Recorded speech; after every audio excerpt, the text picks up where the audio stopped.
বৰহমপুৰ শ্বহীদ স্মৃতি আদৰ্শ উচ্চতৰ মাধ্যমিক বিদ্যালয়ৰ মহাৰাজত জয়ন্তীৰ ব্যাপক আয়োজন।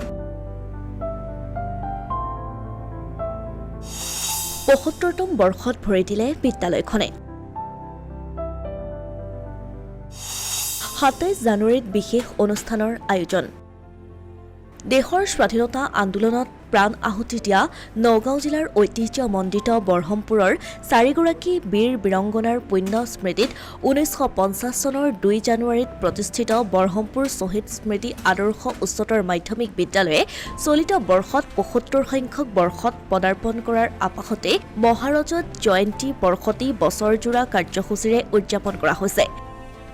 যোৱা ২ জানুৱাৰীত শুভাৰম্ভণি অনুষ্ঠান সুকলমে সম্পন্ন হৈ যোৱাৰ পাছত ২৭ জানুৱাৰীত বিশেষ অনুষ্ঠানৰ আয়োজন কৰা হৈছে। এই সন্দৰ্ভত উদযাপন সমিতিৰ বিষয়ববীয়াসকলৰ উপস্থিতিত শিক্ষা অনুষ্ঠানখনৰ অধ্যক্ষ নলিনী কুমাৰ বৰাই সদৰি কৰে এখন সংবাদমেল।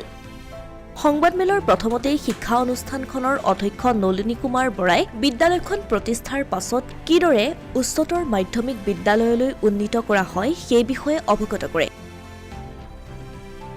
১৯৪৪ চনত বৰহমপুৰত প্ৰথম এখন মধ্য ইংৰাজী বিদ্যালয় প্ৰতিষ্ঠা কৰা হৈছিল আৰু সেই বিদ্যালয়খন ১৯৫০ চনৰ ২ জানুৱাৰী তাৰিখে বৰহমপুৰৰ ৪গৰাকী শ্বহীদ লক্ষী হাজৰিকা, ঠগী সুত, বলো সুত আৰু ভোগেশ্বৰী ফুকননিৰ পবিত্ৰ স্মৃতিত ১৯৫০ চনৰ ২ জানুৱাৰীত উচ্চ মাধ্যমিক পৰ্যায়লৈ এখন উন্নীত কৰা হৈছিল। আৰু তেতিয়াৰ পৰা এই বিদ্যালয়খনে অঞ্চলৰ ছাত্ৰ ছাত্ৰীসকলক সুশিক্ষাৰে শিক্ষিত কৰি আজি ২০২৪ চনৰ ২ জানুৱাৰীত এই বিদ্যালয়খনে ৭৫ বছৰত ভৰি দিলে। লগতে ২ জানুৱাৰীত আৰম্ভ হোৱা মহাৰজত জয়ন্তীৰ কাৰ্যসূচীৰ পাছত ২৭ জানুৱাৰীত নপুৰণি ছাত্ৰ ছাত্ৰী, শিক্ষক শিক্ষয়িত্ৰী আৰু ৰাইজৰ সহযোগত ছাত্ৰ ছাত্ৰী, শিক্ষক শিক্ষয়িত্ৰীৰ মহা সন্মিলন হিচাপে পালন কৰিবলৈ আগবঢ়াৰ কথা উল্লেখ কৰে। যোৱা ২ জানুৱাৰী তাৰিখে আমি ৭৫খন পতাকাৰে সেই অনুষ্ঠানৰ শুভাৰম্ভ কৰিছিলোঁ। অহা ২৭ জানুৱাৰীত নপুৰণি ছাত্ৰ ছাত্ৰী, শিক্ষক শিক্ষয়িত্ৰী আৰু সদাশয় ৰাইজক লৈ আমি প্ৰথম গুৰুত্বপূৰ্ণ কাৰ্যসূচীটো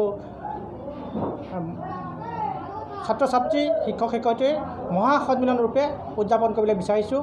২৭ জানুৱাৰী ১০ বজাৰ পৰা আমাৰ সেই মহা সন্মিলন অনুষ্ঠিত হ'ব। আমি আপোনালোকৰ জৰিয়তে সমূহ প্ৰাক্তন ছাত্ৰ ছাত্ৰী, শিক্ষক শিক্ষয়িত্ৰী, বৰ্তমানৰ ছাত্ৰ ছাত্ৰী, শিক্ষক শিক্ষয়িত্ৰী আৰু সদাশয় ৰাইজক সেই ২৭ তাৰিখৰ মহা সন্মিলন অনুষ্ঠানলৈ আনুষ্ঠানিকভাৱে নিমন্ত্ৰণ জনাইছোঁ। আমি সকলো ছাত্ৰ ছাত্ৰী, কৃতি শিক্ষক শিক্ষয়িত্ৰী, প্ৰাক্তন ছাত্ৰ ছাত্ৰী আৰু ৰাইজক এই অনুষ্ঠানটোত সহযোগ কৰি সাফল্যমণ্ডিত কৰিবলৈ বিনম্ৰভাৱে অনুৰোধ জনাইছোঁ। বৰহমপুৰ সমষ্টিৰ বিধায়ক জিতু গোস্বামীক সভাপতি আৰু অসমৰ মুখ্যমন্ত্ৰী ডক্টৰ হিমন্ত বিশ্ব শৰ্মাক মুখ্য পৃষ্ঠপোষক হিচাপে লৈ ৬৩জনীয়া শক্তিশালী কমিটি গঠন কৰি বছৰজোৰা কাৰ্যসূচীৰে পালন হ'ব লগা সকলো অনুষ্ঠানলৈ সকলো ৰাইজকে সংবাদমেলযোগে আমন্ত্ৰণ কৰিছে অধ্যক্ষ নলিনী কুমাৰ বৰাই। তাৰপিছতে আমি গোটেই বছৰটো মহাৰাজত জয়ন্তী বৰ্ষ হিচাপে উদযাপন কৰিম। আমাৰ বিশেষকৈ জুলাই মাহত আমি বিভিন্ন পৰ্যায়ত প্ৰাক্তন ছাত্ৰ ছাত্ৰীসকলৰ বেটছ ৱাইজ আমি সন্মিলন অনুষ্ঠিত কৰিম আৰু শেষ অনুষ্ঠানটো আমি অহা ২৪ চনৰ ডিচেম্বৰ মাহত এটা আড়ম্বৰপূৰ্ণ সাংস্কৃতিক অনুষ্ঠান, সতীৰ্থ সন্মিলন, তাৰপিছত ছেমিনাৰ আদি কাৰ্যসূচীৰে সমাপন কৰাৰ লক্ষ্য নিৰ্ধাৰণ কৰিছোঁ। আমাৰ ইয়াত সন্মানীয় বিধায়ক জিতু গোস্বামীদেৱ, বৰহমপুৰ সমষ্টিৰ বিধায়ক, তেখেত আমাৰ সভাপতি হিচাপে আছে। আমাৰ অসমৰ মাননীয় মুখ্যমন্ত্ৰী হিমন্ত বিশ্ব শৰ্মাদেৱ আমাৰ মুখ্য পৃষ্ঠপোষক হিচাপে ৰাখি আমি এখন ৬৩জনীয়া এখন শক্তিশালী কমিটি গঠন কৰি এই পৰ্যায়ত মহাৰাজত জয়ন্তী সম্পূৰ্ণ কৰিবলৈ আমি আগবাঢ়ি গৈ আছোঁ।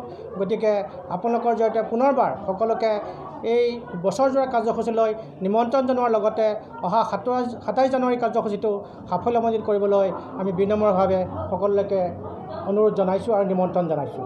ধন্যবাদ। অসমীয়া প্ৰতিদিন ডিজিটেল সংবাদ, বৰহমপুৰ।